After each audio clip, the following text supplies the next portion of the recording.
दुनिया के बड़े बड़े तीर्थों में लोग मनोरथ ले लेकर के जाते हैं, लेकिन यह विचार नहीं करते जो दिन रात यहीं रह रहे हैं वो तो रहते रहते भिखमंगा हो गए। लोभ रूपी राक्षस उसके घर को दखल कर लिया है, वहीं अड्डा जमा करके रहता है। तुम्हारा मनोरथ कैसे पूरा हो जाएगा? तो 2 मिनट के लिए जा रहा है, और जो वर्षों से रह रहा है उसका तो मनोरथ उस देवता ने पूरा ही नहीं किया, उस तीर्थ ने पूरा ही नहीं किया। तुम्हारा कल्याण कैसे हो जाएगा? अरे महाराज आप तो ऐसे ही बोलते हो। तो मैं गया था जोशी मठ, लेकिन मेरा मनोरथ पूरा नहीं हुआ, वह पेड़ भी नकली ही ठहरा। तब मैंने उस आदमी से कहा, अरे तुम्हारे कहने पर मैं गया था पेड़ के पास, लेकिन मनोरथ कहाँ पूरा हुआ? अरे महाराज फिर हम क्या कहें, अब आप ही बतलाओ, वह कल्प वृक्ष है कहाँ, वह कामधेनु गाय है कहाँ, वह पारसमणि है कहाँ, वह चिंतामणि है कहाँ? मैंने कहा अच्छा, मेरे से पूछ रहे हो तो सुन लो। राम नाम कलि काम तरु, राम भगति सुरधेन, सकल सुमंगल मूल जग, गुरुपद पंकज रेन। गुरु ने दीक्षा के समय में जो इष्ट मंत्र का जप करने के लिए बतलाया, इष्ट का मंत्र दिया, गुरु का दिया हुआ जो मंत्र है वही कल्प वृक्ष है। जो मंत्र जब कभी भी नहीं छोड़ेगा उसका मनोरथ कभी भी अधूरा नहीं रहेगा। गुरु महाराज ने भी पदावली में लिख दिया है, गुरु गुरु गुरु कल्प बिटप, गुरु गुरु गुरु में ही जप, गुरु जाप जपन साचो तप, सकल काज सारनम। संत का दिया हुआ जो मंत्र होता है वही कल्प वृक्ष है। उस मंत्र की छाया में जो रहेगा, हमारे गुरुदेव ने तो लिख दिया है, गुरु गुरु सब जाप भूप, अनुपम सत शांति रूप, उपमा में अति अनूप, दायक फल चारे। अर्थ धर्म काम मोक्ष, ये चारों फल प्राप्त होते हैं जो संत के दिए हुए मंत्र की छाया में निवास करते हैं। जिनको विश्वास नहीं वे दुनिया में धक्के खा रहे हैं, जो दृढ़ विश्वास के साथ मंत्र का जप करते हैं उनके सारे मनोरथ सिद्ध होते हैं। राम भगति सुरधेनु, राम की भक्ति, परमात्मा की भक्ति, ईश्वर की भक्ति ही कामधेनु गाय है। इससे बढ़कर कोई कामधेनु गाय हो नहीं सकती। लेकिन किस तरह से भक्ति करने से सारे मनोरथ सिद्ध होते हैं वह भी जानना पड़ेगा। मेरे प्रवचन को सुनकर अलीगढ़ की एक माई उठकर खड़ी हो गई और मेरे को दुत्कारने लगी, महाराज आप क्या सुना रहे हो? भगवान की भक्ति कामधेनु गाय है, सारे मनोरथ सिद्ध हो जाते। हम तो 40 साल से भक्ति करती आ रही हैं, लेकिन एक भी मनोरथ सिद्ध नहीं हुए। हम तो तुमसे भी ज्यादा भक्ति कर रही है, तो महात्मा है। हम तो घर परिवार में रहती है तो भी दावा करते तुमसे ज्यादा भक्ति करती हूं, एक भी मनोरथ सिद्ध नहीं हुए। हमारे मन में हुआ यह माई मेरे से भी ज्यादा भक्ति कर रही है, फिर भी इसका मनोरथ पूरा नहीं हुआ तो अनर्थ हो गया। भगवान राम कह रहे हैं भगति स्वतंत्र सकल सुख खानी। गुरु नानक देव जी महाराज कहते सिमरौ सिमर सिमर सुख पावऊ। कबीर साहब कह रहे हैं सुमिरन से सुख होता है।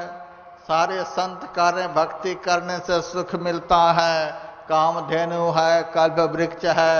और ये माई तो निंदा कर रही है, 40 साल से भक्ति कर रही हूं, पैर घिस गए लेकिन अब तक एक भी मनोरथ सिद्ध नहीं हुए।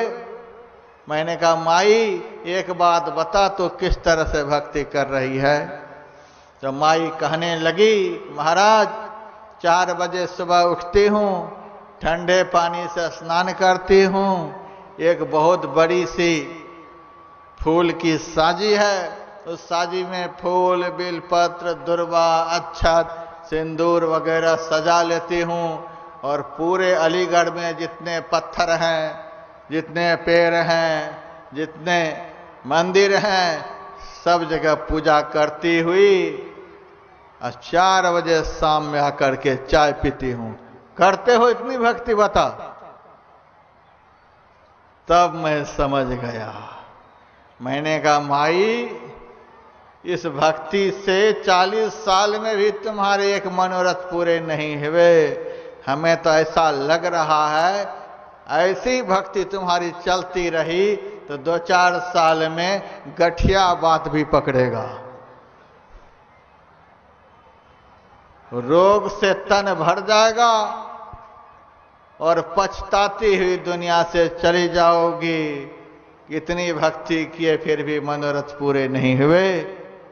कबीर साहब ने इसीलिए कह दिया भक्ति सब कोई करे, भरमना ना टरे, भक्ति जंजाल दुख द्वंद भारी, ब्रह्म चीन्हे नहीं भ्रम खोजत फिरे, ज्ञान के नेत्र क्यों फोर डारी। अपने जानते सब लोग भक्ति कर रहे हैं लेकिन भरमना ना टरे, इधर उधर भटकना खत्म नहीं हो रहा है। मेरे पास बहुत लोग आते हैं, मैं पूछता हूं कहां से आ रहे हो? वैष्णो देवी का दर्शन करके आ रहा हूं। कहां से आ रहे हो? केदारनाथ का दर्शन करके आ रहा हूं, बद्रीनाथ का दर्शन करके आ रहा हूं। तब मैं कहता हूं यहां कैसे आ गया? महाराज आपसे भी चलते चलते सोचा कि आशीर्वाद लेते हुए जाऊं। मैंने कहा भगवान का दर्शन कर लिया फिर भी आशीर्वाद के लिए कुछ बाकी ही रह गया।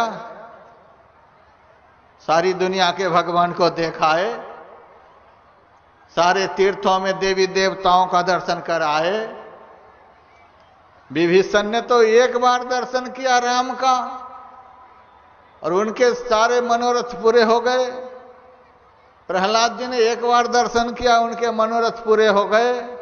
ध्रुव ने एक बार दर्शन किया, जटायु ने एक बार दर्शन किया, गजराज को एक बार दर्शन हुआ, उनके मनोरथ सिद्ध हो गए। तो सारी दुनिया के भगवान देखाए फिर भी मनोरथ पूरा नहीं हुआ। भक्ति सब कोई करे भरम ना टरे। जो भक्ति भ्रम को दूर नहीं कर सके, भटकन को नहीं मिटा सके, दुख दारिद्र का हरण नहीं कर सके, वह भक्ति का प्रदर्शन है, वह भक्ति का दर्शन नहीं है। भक्ति जंजाल दुख द्वंद भारी, ब्रह्म चीन्हे नहीं भ्रम खोजत फिरे, ज्ञान के नेत्र क्यों फोर डारी। राम भगति चिंतामणि सुंदर। परमात्मा की भक्ति ही सुंदर चिंतामणि है। दुनिया के किसी भी राष्ट्र के राष्ट्रपति के पास यह मणि नहीं मिलेगी। दुनिया में किसी भी राष्ट्र के राष्ट्रपति के पास पारस मणि नहीं मिलेगी।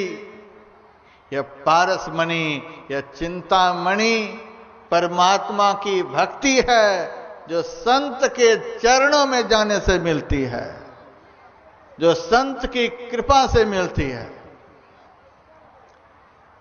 एक गंगा है, तीनों लोकों के पाप को हरण करती है, ऐसा लिखा हुआ है। गंगे तब दर्शनात् मुक्ति ही, ऐसा लिखा हुआ पुराणों में है। लेकिन वह गंगा कहां से प्रकट हुई है? वह गंगा विष्णु भगवान के चरण नख से प्रकट हुई है। उस गंगा का संग कोई पकड़ ले, उस गंगा के प्रवाह में कोई पड़ जाए, उस गंगा के प्रवाह को कोई नहीं छोड़े, तो गंगा माता उस आदमी को लेकर समुद्र में पहुंचा देगी। लेकिन समुद्र में पहुंचकर भी वह शांति को नहीं पाएगा। समुद्र उसको अपने तरंग मालाओं के द्वारा ढकेल ढकेल करके किनारे पर पहुंचा देगा। वह अपने पास नहीं रखेगा। समुद्र अपने पास कुछ भी नहीं रखता और तरंग मालाओं के द्वारा सब कुछ को किनारे पर पहुंचा देता है। गंगा का संग पकड़ लेंगे, बहुत दिनों के बाद गंगा के साथ समुद्र में पहुंच जाएंगे, लेकिन वह समुद्र ऐसा है कि आपको अपने हृदय में शरण नहीं देंगे, अपने किनारे पर ही ढकेल देंगे। एक गंगा जो विष्णु भगवान के चरण नख से निकली है, उनके संग करने से समुद्र में तो मिल जाएगा, लेकिन वह समुद्र उसको अपने से मिलाएगा नहीं, ढकेल करके किनारे पर पहुंचा देगा। एक गंगा और है, राम भगति जहां सुरसरी धारा। परमात्मा की भक्ति को भी गंगा ही बतलाया है। परमात्मा की भक्ति गंगा की धारा है। जो गंगा जमीन पर बह रही है, भगवान के चरण से निकलकर बह रही है, वह गंगा तो तन के पाप को धोकर बहा देती है, लेकिन दूसरी जो भक्ति रूपी गंगा है, वह भक्ति रूपी गंगा मन के पाप को, अंदर के सारे पाप को धोकर के बहा देती है। जिस रस को पी लेने के बाद कुछ पीने के लिए बाकी नहीं बचता, केवल वह आनंद में झूमता है। भया जी हरि रस पी मत बारा, 8 पहर झूमत ही बीते, डार दिहा सब भारा।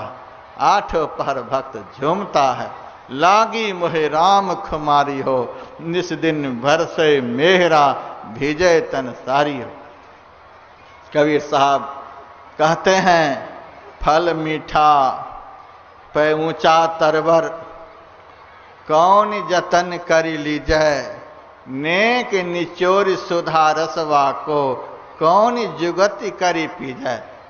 परमात्मा रूपी फल बहुत मीठा है, इतना मीठा है कि एक बार वह स्वाद लग जाए तो सारा संसार फीका हो जाएगा। संसार में कभी मन नहीं लगेगा। अभी देखिए कितना मन लग रहा है, लाख प्रयास करते हैं फिर भी मन संसार से हटता नहीं। लेकिन एक बार उस फल का रस मिल जाए, स्वाद मिल जाए, तो फिर कुछ अच्छा नहीं लगता। तुलसीदास जी विनय पत्रिका में लिखते हैं, जो पै राम लाग तो मीठो। यदि राम हमें मीठा लगता तो फिर संसार फीका हो जाता। अब तक राम का स्वाद नहीं मिला है, इसीलिए संसार के स्वाद में हम फंसे पड़े हैं। परमात्मा रूपी फल बहुत मीठा है, लेकिन वह फल इतना विशाल वृक्ष पर लगा हुआ है कि उस वृक्ष पर कोई चढ़ नहीं पाता। पेड़ बिकट है बड़ा सिलहला, अगह गयो नहीं जावे, तन मन डार चढ़े श्रद्धा से, तब वह फल को पावे। वह पेड़ कौन सा है जिस पेड़ पर वह परमात्मा रूपी दुर्लभ फल लगा हुआ है, मीठा फल लगा हुआ है, उसी पेड़ का नाम है भक्ति। भक्ति रूपी पेड़ की ऊंचाई पर, अर्थात भक्ति की पराकाष्ठा पर जो पहुंचेगा, वह परमात्मा रूपी फल को पाकर दुनिया के सारे फल को ठुकरा देगा और उसी फल के आनंद में वह दिन रात झूमता रहेगा। ऐसा विलक्षण वह फल है। भगवान के प्यारे भक्त जो होते हैं एकमात्र उसी फल की चाहना करते हैं। हरि मां कहीं हरि रस दीजिए। तुलसीदास जी महाराज की वाणी में आप लोगों को सुना रहा था, जग जांचिए काहू ना। इस संसार में किसी से नहीं मांगना। अब मांगे बगैर रहा नहीं जाता है तो सुन लो, तुलसीदास जी कहते हैं, जग जांचिए जानकी जानही रे। मांगे बगैर नहीं रहा जाता है तो जानकी के जो जान हैं उनसे मांगो, अर्थात लक्ष्मीपति परमात्मा से, मायापति परमात्मा से मांगो। जग जांचिए काहू ना, जांचिए जो जिय जांचिए जानकी जानही रे। जही जांचत जांचकता जरि जाए, जो जारत जोर जहां नहीं रहे। उस परमात्मा से मांगो जिनसे मांग लेने के बाद सारी मांग ही खत्म हो जाएगी, फिर मांगना ही नहीं पड़ेगा। तो परीक्षित ने सुखदेव जी महाराज से कहा, महाराज हम तो बड़े लोभी भक्त हैं, हमें तो धन भी चाहिए, पुत्र भी चाहिए, प्रतिष्ठा भी चाहिए, संसार का बहुत कुछ चाहिए। महाराज कोई ऐसा देवता है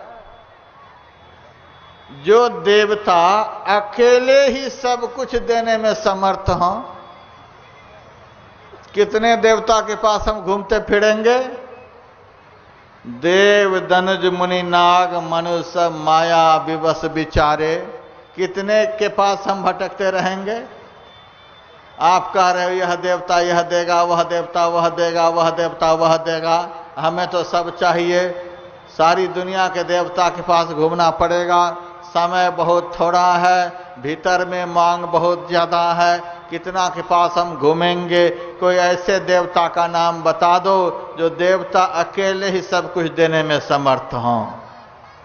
ऐसे देवता का नाम बताओ महाराज। तब सुखदेव जी महाराज ने कहा, ऐसे देवता का नाम ही परमात्मा है, ईश्वर है। एकमात्र ईश्वर की, परमात्मा की उपासना करने से, भक्ति करने से सब कुछ भक्त को प्राप्त हो जाता है। कुछ पाने के लिए बाकी नहीं बचता है।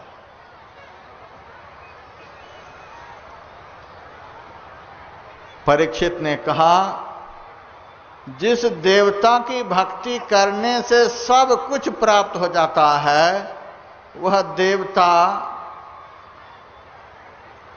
किस चीज से प्रसन्न होते हैं? उस देवता को किस चीज के द्वारा प्रसन्न किया जाता है? सुखदेव जी महाराज ने कहा, दुनिया के सब देवता जो हैं, जो एक आदमी के मन के भी सारे मनोरथ को पूरे नहीं कर सकते, वे देवता तो यज्ञ से खुश होते हैं, दान से खुश होते हैं, तीर्थ से खुश होते हैं, व्रत से खुश होते हैं, दुनिया के धर्म कर्म से खुश होते हैं। लेकिन जो देवता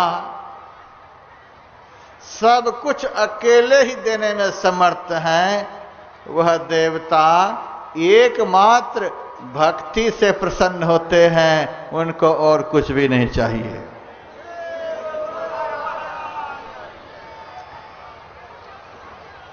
परमात्मा वही है, परमात्मा उसी को कहते हैं जो एकमात्र भक्ति से प्रसन्न होते हैं। अब भक्ति किसको कहते हैं? कल मैंने आप लोगों को महर्षि रमन का वचन सुनाया था, आज भी सुनाऊंगा, लेकिन पहले नारद जी का वचन सुनाऊंगा अथा तो भक्ति व्याख्या श्यामः। अब मैं भक्ति की व्याख्या करने के लिए जा रहा हूं। परम प्रेम रूपाच। भक्ति की व्याख्या नारद जी कहते हैं, भक्ति परम प्रेम का स्वरूप है। परम प्रेम ही भक्ति का स्वरूप है। एक तो प्रेम होता है, किसी से प्रेम हो गया, थोड़ा सा इधर उधर हुआ कि प्रेम टूट गया। प्रेम करके सबसे टूट गए, थोड़ी सी उनमें प्रतिकूलता दिखलाई दी तो उनसे भी टूट गए। यह तो संसार का प्रेम है। भक्ति का क्या स्वरूप है? परम प्रेम ही भक्ति का स्वरूप है, जिस प्रेम के तार कभी टूटे नहीं, जिस प्रेम की धारा कभी टूटे नहीं। प्रेम की अविच्छिन्न धारा को ही भक्ति कहते हैं। प्रेम की अविच्छिन्न धारा का क्या स्वरूप है? सुबह मैंने आप लोगों को सुनाया था कि उद्धव जी भगवान श्री कृष्ण का दर्शन करने के लिए गए और भगवान श्री कृष्ण ध्यान में मग्न थे। उनके ध्यान पर से उठने के बाद उद्धव जी ने पूछा है, महाराज सारी दुनिया आपका ध्यान करती, आप किसका ध्यान करते हो? तो भगवान ने कहा, जो मेरा ध्यान करता है उसका ध्यान मैं करता हूं। जो मेरे लिए रोता है उसके लिए मैं रोता हूं। जो मेरा स्मरण करता है उसका स्मरण मैं करता हूं। जो मेरी याद करता है उसकी याद मैं करता हूं। उद्धव जी ने पूछा, अभी आप किसकी याद कर रहे थे? अभी आप किसका ध्यान कर रहे थे? अभी आप किसका स्मरण कर रहे थे? भगवान ने कहा, अभी मैं अपनी मां यशोदा की याद कर रहा था। अभी मैं अपने पिता बाबा नंद की याद कर रहा था। उनके लिए मेरा मन अभी आकुल व्याकुल हो रहा था। उनसे मिलने के लिए मैं तड़फड़ा रहा था, छटपटा रहा था। उद्धव जी के मन में हुआ, भगवान का वह कितना प्यारा भक्त है कि भगवान उनसे मिलने के लिए तड़प रहे हैं, छटपटा रहे हैं। ऐसे भक्त का तो जाकर दर्शन करना चाहिए। जिन भक्त के लिए भगवान तड़पे छटपटाए, ऐसे का दर्शन करना चाहिए। जो भक्त भगवान को तड़पा रहे हैं, उस भक्त को तो देखना चाहिए। और भगवान से आदेश लेकर उद्धव जी बाबा नंद और यशोदा का दर्शन करने के लिए ब्रजमंडल में गए हैं। वहां एक गोप को उन्होंने देखा और उनसे पूछा कि बाबा नंद का घर कहाँ है? वह गोप कुछ भी नहीं बोलता, चुपचाप देख रहा है। बहुत अनुनय विनय करने पर वह गोप कहता है कि देखो जी, अब बोलने की इच्छा नहीं होती है। जब से श्री कृष्ण हमको छोड़कर यहां से गए, हम लोगों ने अपना मन भगवान को दान में दे दिया, भगवान के साथ में लगा दिया। अब हम लोगों के पास मन रहा ही नहीं, अब बोलने की इच्छा नहीं। मन जब अपने पास रहता है, मन के अधीन जब तक भक्त रहता है, तब तक वह भक्त देखता है, सुनता है, खाता है, पीता है, सारी दुनिया की मौज मस्ती लेता है। जब भक्त अपने मन को अपने आराध्य देव को समर्पित कर देता है, तब वह भक्त केवल उनके विरह में दिन रात तड़फड़ाता है, छटपटाता है। अब किसी से बोलने की इच्छा नहीं होती, देखने की इच्छा नहीं होती, फिर भी पूछ रहे हो तो जाओ इसी रास्ते से। सबसे ऊंचा महल जो होगा वह बाबा नंद का महल होगा।